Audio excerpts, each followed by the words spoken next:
बिस्मिल्लाहिर्रहमानिर्रहीम। अस्सलाम वालेकुम। स्टूडेंट्स, उम्मीद रखते हैं कि आप लोग ठीक होंगे और आपकी पढ़ाई भी अच्छी जा रही होगी।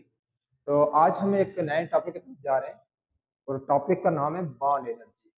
और ये जो बॉन्ड एनर्जी है ये चैप्टर नंबर 3 का है और आज चैप्टर नंबर 3 का जो है 9th लेक्चर है।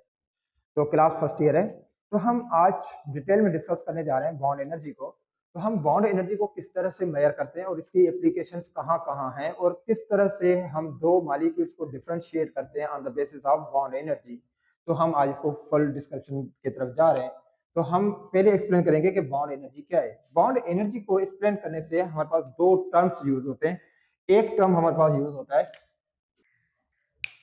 बॉन्ड एनर्जी को डिफाइन करने से पहले हमारे पास दो टर्म्स यूज हो रहे होते हैं। एक होता है हमारे पास बॉन्ड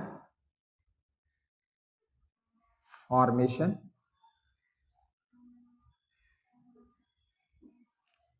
बॉन्ड फॉर्मेशन। दूसरा होता है हमारे पास बॉन्ड डिकम्पोजिशन।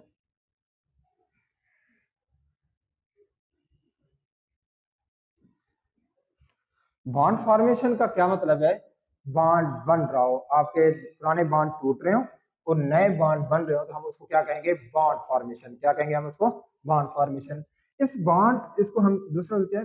हाँ, अच्छा, इस बॉन्ड फॉर्मेशन को हम क्या कहेंगे? जब आपका कोई नया बॉन्ड बन रहा है,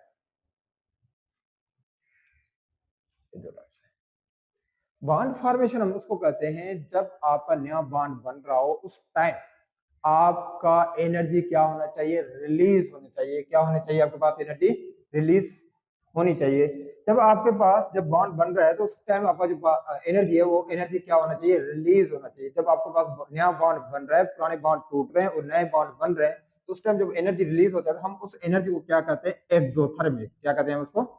एक्सोथर्मिक प्रोसेस। अब एक्सोथर्मिक प्रोसेस इटसेल्फ क्या है? एक्सो का क्या मतलब है? आउटसाइड। एक्सो का क्या मतलब है? यहाँ पर ये दो लफ्ज है, एक है एक्सो, दूसरा क्या है हमारे पास? थर्म। एक्सो का क्या मतलब है? आउटसाइड। आउटसाइड। जब आपका एनर्जी सिस्टम से बाहर निकल रहा हो तो हम उसको क्या कहेंगे? एक्सोथर्मिक। थर्म का क्या मतलब है? हीट। थर्म का क्या मतलब है? हीट। हीट कहें या एनर्जी कहें। तो ऐसे प्रोसेस जब आपका बॉन्ड बन रहा हो तो हम उसको क्या कहेंगे? Bond formation. दूसरा लफ्ज है हमारे पास बॉन्ड डिकम्पोजिशन। जब आपका बॉन्ड टूट रहा हो, जब आपके बॉन्ड टूट रहे हो और नए बॉन्ड बन रहे हो, तो उस टाइम जब बॉन्ड टूट रहा है तो उस टाइम आपने एनर्जी उसको देना है। आपने सिस्टम के अंदर एनर्जी इंटर करना है। तो अब जब आप सिस्टम के अंदर एनर्जी इंटर करेंगे तो उस प्रोसेस को हम क्या कहेंगे? एंडोथर्मिक। क्या कहेंगे? एंडोथर्मिक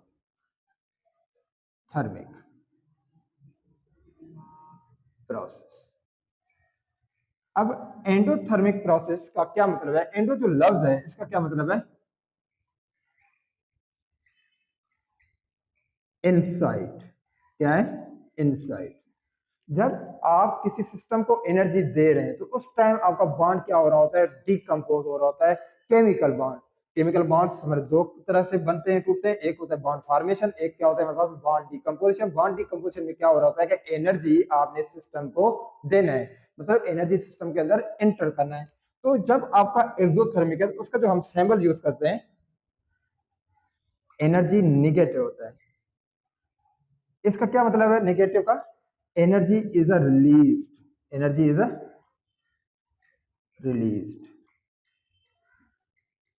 और एंडोथर्मिक का क्या मतलब होता है? इसका जो सिंबल होता है हमारे पास,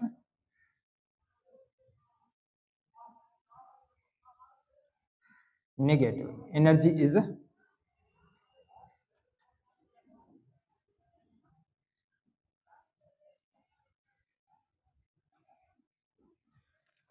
इस सिस्टम से एनर्जी रिलीज हो रहा है और इस सिस्टम से एनर्जी आपके पास क्या हो रहा है?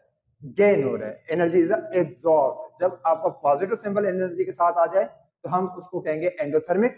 जब आपका नेगेटिव सिंबल आप किसी एनर्जी के साथ आए बॉन्ड फॉर्मेशन की तरफ से तो हम इसको क्या कहेंगे? Negative. It's the exothermic, this one is the endothermic. अब इन दो लफ्जों को मिलाकर के एक डेफिनेशन हम डेवलप करने जा रहे हैं, किसका? बॉन्ड एनर्जी का। तो बॉन्ड एनर्जी का डेफिनेशन क्या होना चाहिए? डेफिनेशन इसका क्या होना चाहिए?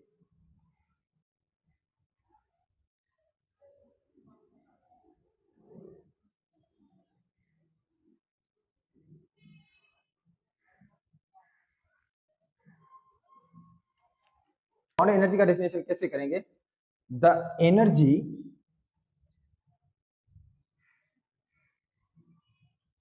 involved energy involved when bond breaking slash formation of a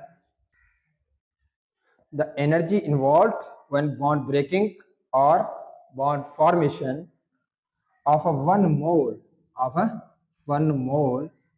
a particular type of bond in a molecule is called as bond energy. हम इसको क्या कहेंगे बेटा? बॉन्ड एनर्जी कहेंगे। इसको हम क्या कहेंगे? Bond energy. अब डेफिनेशन को समझने जा रहे हैं। जब आपका एनर्जी इन्वॉल्व हो, बॉन्ड ब्रेकिंग हो या बॉन्ड फॉर्मेशन हो, कितने 1 mole particular type of bond हो किसके अंदर? In a molecule is called as bond energy. हम इसको क्या कहेंगे? Bond energy. अब बॉन्ड एनर्जी, अब हमने देखा है कि एनर्जी इन्वॉल्व भी हो रहा है किसके अंदर? बॉन्ड ब्रेकिंग और बॉन्ड फॉर्मेशन के अंदर। एक होता है हमारे पास एक्सोथर्मिक, दूसरा कौन सा होता है हमारे पास? एंडोथर्मिक। अब हम इसको समझने जा रहे हैं एक्सोथर्मिक और एंडोथर्मिक को किस तरह से हम लिखेंगे। जैसे मेरे पास एक मॉलिक्यूल है, ऑक्सीजन है, ये ऑक्सीजन का मॉलिक्यूल है, इसको मैं तोड़ने जा रहा हूं। एक ऑक्सीजन का एटम बन रहा है, ये भी गैसेस है, ये भी मेरे पास क्या है? गैस है। दूसरा भी क्या है मेरे पास? ऑक्सीजन का बन रहा है, मगर इसके अंदर अब बॉन्ड ब्रेक हो रहा है, बॉन्ड डिकम्पोज हो रहा है। जब बॉन्ड डिकम्पोज हो रहा हो तो प्रोसेस कौन सा होना चाहिए आपके पास? एंडोथर्मिक। एंडोथर्मिक को हम एनर्जी को कैसे इंडिकेट करते हैं? डेल्टा ई के साथ। कैसे करते हैं इसको? डेल्टा ई के साथ। और क्या सिंबल देंगे इसको? पॉजिटिव। पॉजिटिव इस वजह से देंगे कि सिस्टम को हम एनर्जी दे रहे हैं। जब आपको बॉन्ड ब्रेक हो रहा है तो इस सिस्टम को आप क्या दे रहे हैं? एनर्जी दे रहे हैं। तो इसके अंदर जो एनर्जी जाएगी वो कितनी जाएगी? 495 किलो जॉल पर मोल, किलो जॉल पर मोल। इसी तरीके से इसी मॉलिक्यूल को मैं बॉन्ड फॉर्मेशन की तरफ लेके आ रहा हूं। जैसे मेरे पास 2 ऑक्सीजन है, इन दोनों को मैं मिला रहा हूं और क्या बन रहा है आपके पास? Oxygen molecule. जब ऑक्सीजन का मॉलिक्यूल बन रहा है तो इसके अंदर एनर्जी जो है वो रिलीज होगी। जब बॉन्ड फॉर्मेशन हो तो एनर्जी क्या होनी चाहिए आपके पास? रिलीज होनी चाहिए। जब आपके पास एनर्जी रिलीज होगी, कितनी एनर्जी रिलीज होगी? जितनी एनर्जी उसने एब्जॉर्ब किया बॉन्ड फॉर्मेशन के, बॉन्ड डिकम्पोजिशन की तरफ से, उतनी एनर्जी इसको चाहिए बॉन्ड फॉर्मेशन के लिए। उतनी एनर्जी ये क्या करेगा? Bond formation, bond breaking, bond decomposition में कितनी एनर्जी रिलीज हो रही है आपके पास? प्लस 495 किलो जॉल पर मोल। मगर यहाँ जब बॉन्ड बन रहा है, बॉन्ड क्या हो रहा है? बन रहा है। जब बॉन्ड नए बन रहे हैं तो वहां एनर्जी आपका क्या होगा? रिलीज होगा। इसको हम कैसे इंडिकेट करते हैं? नेगेटिव के साथ। वो कितनी एनर्जी गेन करेगा, रिलीज करेगा? 495 किलो जॉल पर मोल। मतलब जो मॉलिक्यूल आप सेम टाइप को तोड़ भी रहे हैं और फॉर्म भी कर रहे हैं तो एनर्जी सेम चेंज होगी उसके अंदर। तो इस तरह का से आप देखिए, एक में एनर्जी गेन हो रहा है, this one is called as endothermic. एक में एनर्जी रिलीज हो रहा है, इसको हम क्या कह रहे हैं? Exothermic process. अब दूसरे टर्म यूज होता है एंथैल्पी। क्या यूज होता है? एंथैल्पी। जब भी हम एनर्जी को मेजर करते हैं इसके अंदर केमिकल रिएक्शन के अंदर, क्योंकि बॉन्ड ब्रेकिंग और बॉन्ड फॉर्मेशन ये दोनों कहाँ हो रहे होते हैं? जब आप कोई केमिकल रिएक्शन कर रहे होते हैं। केमिकल रिएक्शन के क्या हो रहा होता है? एक पुराने बॉन्ड टूट रहे होते हैं, नए बॉन्ड बन रहे होते हैं, उसके अंदर एनर्जी की एक्सचेंज हो रही है, एनर्जी तब्दील हो रहा है। तो उसको हम किस तरह मेजर करते हैं? एंथैल्पी के साथ। मगर एंथैल्पी को कैसे इंडिकेट करते हैं? Delta H. डेल्टा ई की जगह पे आप डेल्टा एच भी यूज कर सकते हैं, मगर इसके लिए शर्त है at a constant pressure, at a constant pressure pressure क्या होनी चाहिए आपके पास? कांस्टेंट होनी चाहिए। प्रेशर क्या होनी चाहिए आपके पास? कांस्टेंट। दूसरी इंपॉर्टेंट बात यह है कि बॉन्ड डिकम्पोजिशन या बॉन्ड डिकम्पोजिशन हम क्या कहते हैं? Dissociation. Bond dissociation it's a very important as compare to the bond formation. इसको हम एक्यूरेट मेजर कर सकते हैं। मतलब बॉन्ड डिकम्पोजिशन, तो इसको हम क्या कहते हैं? Bond dissociation. Bond dissociation is a very important and easily and easily measured in enthalpy। किसके अंदर हम मेजर कर रहे होते हैं इसको? एंथैल्पी के अंदर इसको हम आसानी से मेजर कर सकते हैं। एंथैल्पी के अंदर बॉन्ड डिसोसिएशन को क्यों मेजर करते हैं आसानी से? कि जब आपके पास बॉन्ड टूट रहा है, बॉन्ड टूटने से आप जो है उसको क्या दे रहे हैं? एनर्जी। आपको पता है कि कितना मैंने इसको एनर्जी देना है। तो बॉन्ड डिफॉर्मेशन में आप इस तरह से मेजर नहीं कर सकते हैं जिस तरह से आप बॉन्ड डिसोसिएशन के अंदर एनर्जी को मेजर कर सकते हैं। It's a very important and is easily measured in enthalpy. कौन से यूनिट के अंदर? एंथैल्पी वाले यूनिट के अंदर आप इसको आसानी से मेजर कर सकते हैं। अब आपकी मर्जी है डेल्टा ई रखें या डेल्टा एच रखें, कोई फर्क इससे नहीं पड़ता। मगर इसमें क्या है? प्रेशर कांस्टेंट होना चाहिए। प्रेशर क्या होना चाहिए आपके पास? कांस्टेंट होना चाहिए। ये दो इंपॉर्टेंट पॉइंट्स थे। और दूसरी बात यह है कि हम एनर्जी को मेजर किस में करते हैं? हम हमेशा एनर्जी को मेजर करते हैं किसके अंदर? Energy is measured, energy is measured in kilo joule पर मोल। किलो जूल पर मोल। एनर्जी को हम मेजर करते हैं किसके अंदर? किलो जूल पर मोल। पर मोल का क्या मतलब है कि आप कितने मॉलिक्यूल्स उठा रहे हैं, उसकी बॉन्ड फॉर्मेशन कर रहे हैं या बॉन्ड ब्रेकिंग, वो अप्रोक्सीमेटली कितना होना चाहिए? एवोगाड्रोस के नंबर के बराबर होना चाहिए। 1 मोल हमें पता है 6.02 इंटू 10⁻23। इतने मॉलिक्यूल्स को अगर हम उठाएंगे तो हम उसकी एनर्जी मेजर करेंगे, वो किसके अंदर करेंगे? किलो जूल पर मोल के अंदर करेंगे। इस तरह से एनर्जी को कंपेयर करें, कौन सी एनर्जी को? बॉन्ड एनर्जी को। किसके साथ? बॉन्ड स्ट्रेंथ के साथ होगा। तो हम इनको तीन तरह से डिफाइन कर सकते हैं। एक हमारे पास होता है पोलैरिटी। क्या होता है हमारे पास? पोलैरिटी। दूसरा हमारे पास क्या होता है? Size of the atoms. Size of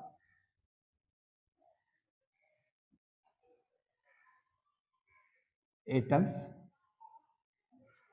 और तीसरा जो हमारे पास होता है मल्टीपल बॉन्ड्स। क्या होता है हमारे पास? Multiple bonds. बॉन्ड एनर्जी को कंपेयर कर रहे हैं किसके साथ? बॉन्ड स्ट्रेंथ के साथ। तो हम तीन तरह से कर सकते हैं। एक होता है हमारे पास पोलैरिटी, दूसरा क्या होता है हमारे पास? साइज ऑफ द एटम्स, तीसरा कौन सा होता है हमारे पास? Multiple bonds. ये जो पोलैरिटी है, तो पोलैरिटी को हम कैसे डिफाइन करेंगे? पोलैरिटी को हम इस तरह से डिफाइन करते हैं, the electronegativity difference, the electronegativity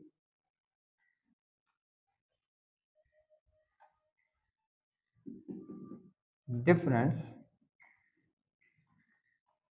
between two atoms, between two atoms is called polarity, is called as polarity। हम इसको क्या कहेंगे? पोलैरिटी कहेंगे। अगर इलेक्ट्रोनेगेटिविटी ज्यादा डिफरेंस है तो ज्यादा से ज्यादा पोलर होगा। अगर इलेक्ट्रोनेगेटिविटी डिफरेंस कम है तो वो कंपाउंड हमारे पास कम पोलर होगा। अगर उनके लिए इलेक्ट्रोनेगेटिविटी जीरो है तो हम इसको क्या कहेंगे? नॉन पोलर कहेंगे। क्या कहेंगे? Non polar. अब देखिए कि इलेक्ट्रोनेगेटिविटी डिफरेंस की वजह से हमारे पास दो तरह के मॉलिक्यूल्स होते हैं। एक होता है हमारे पास होमो डायटोमिक मॉलिक्यूल। क्या होता है हमारे पास? होमो डायटोमिक मॉलिक्यूल।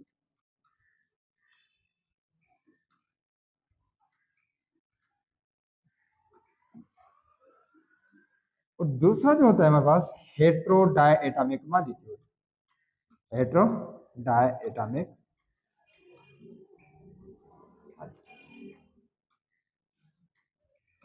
अब होमो डायटोमिक मॉलिक्यूल हम किसको कहते हैं? वो मॉलिक्यूल जिसके एटम सेम हो तो हम उसको क्या कहेंगे? होमो डायटोमिक मॉलिक्यूल। वो मॉलिक्यूल जिसके अंदर एटम सेम टाइप हो तो हम इसको क्या कहेंगे? होमो डायटोमिक मॉलिक्यूल। हेटेरोडायटमिक मॉलिक्यूल हम किसको कहते हैं? उसको कहते हैं जिसके अंदर आपके एटम्स क्या हो, डिफरेंट हो, तो हम उसको क्या कहेंगे? हेटेरोडायटमिक मॉलिक्यूल। अब देखते हैं कि होमोडायटमिक मॉलिक्यूल की जो इलेक्ट्रोनेगेटिव डिफरेंस है वो क्या है? जीरो है। तो इस वजह से इन कंपाउंड को हम क्या कहते हैं? नॉन पोलर भी कहते हैं। हम क्या कहते हैं इनको? नॉन पोलर भी कहते हैं। ये कौन से हमारे पास नॉन पोलर कंपाउंड है? ठीक है। जो हमारे पास हेटेरोडायटमिक मॉलिक्यूल है उसको हम क्या कहते हैं? Polar molecule. क्या कहते हैं हम इसको? पोलर। एक होता है हमारे पास नॉन पोलर, दूसरा क्या होता है हमारे पास? पोलर। तो नॉन पोलर की बॉन्ड एनर्जी कम होती है as compare to polar molecules, क्योंकि जिसका जहां इलेक्ट्रोनेगेटिव डिफरेंस होगा तो वो बॉन्ड स्ट्रांग होगा, वो स्ट्रेंथ में ज्यादा होगा, तो उसकी एनर्जी भी क्या होनी चाहिए? ज्यादा से ज्यादा होनी चाहिए। तो देखिए हम एक एग्जांपल उठा रहे हैं। मेरे पास है HCl, दूसरा मेरे पास क्या है? Chlorine molecule. अगर मैं इन दोनों की इलेक्ट्रोनेगेटिविटी डिफरेंस निकालूं तो इसकी जो इलेक्ट्रोनेगेटिविटी है वो कितनी है? 2.1। इसकी कितनी है? 3.0। इसकी कितनी है? 3। और इसकी कितनी है? 3। इसके अंदर जो इलेक्ट्रोनेगेटिविटी डिफरेंस है वो कितनी है? डेल्टा ई एन, वो है 0.9। और इसके अंदर जो इलेक्ट्रोनेगेटिव डिफरेंस है वो कितनी है आपके पास? Delta E. इसकी जो इलेक्ट्रोनेगेटिविटी डिफरेंस है वो क्या है आपके पास? 0 है।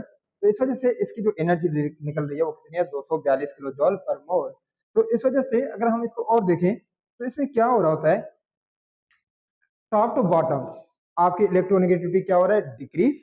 और लेफ्ट टू राइट आपका इलेक्ट्रोनेगेटिविटी इनप्रेडिक्टेबल क्या हो रहा है? इंक्रीज। जब आपका top to bottom electronegativity decrease हो रहा है तो जब आप एक दो एटम को आपस में मिलाएंगे सेम टाइप, मतलब कि किस तरह से?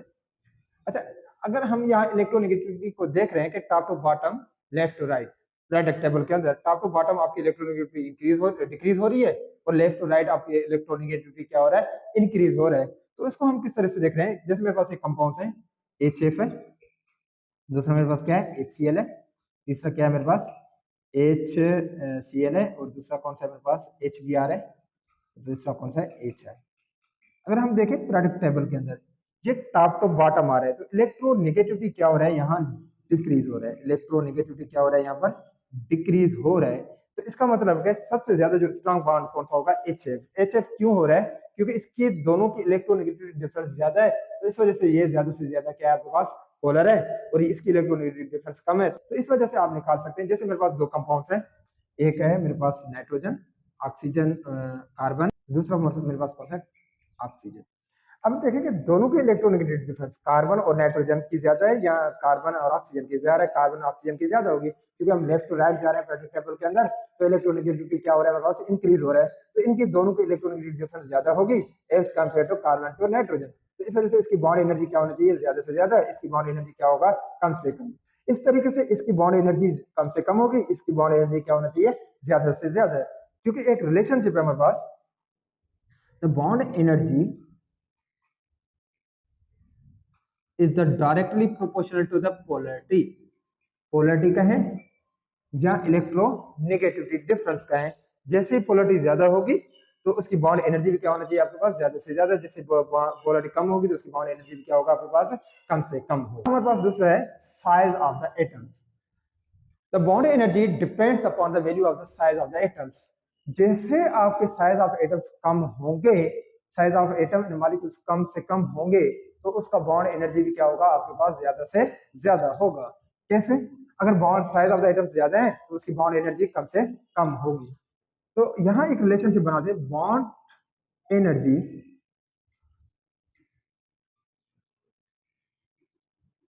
is the inversely proportional to the size of the atoms। size of atoms, atom की साइज कम होगी तो बॉन्ड एनर्जी क्या होना चाहिए? ज्यादा से ज्यादा। अगर साइज ऑफ द एटम ज्यादा है तो बॉन्ड एनर्जी क्या होगा? कम से कम। जैसे मेरे पास दो एग्जांपल है, एक है मेरे पास हाइड्रोजन, दूसरा मेरे पास क्या है? Chlorine molecule. इसका साइज ऑफ एटम कम है, इसका साइज ऑफ एटम ज्यादा है, तो इसकी बॉन्ड एनर्जी ज्यादा होगी और इसकी बॉन्ड एनर्जी कम से कम होगी। कैसे? जैसे मेरे पास हाइड्रोजन है, ये प्लस टूट रहा है, तो यहाँ जो डेल्टा ई है तो ये इसका बन रहा है 431 किलो जॉल पर मोल। और ये जो क्लोरीन है, क्लोरीन प्लस क्लोरीन, इसका जो डेल्टा ई है या डेल्टा एच है, तो हम इसको क्या करेंगे? 242 किलो जॉल पर मोल। ये दो है, मतलब क्या है?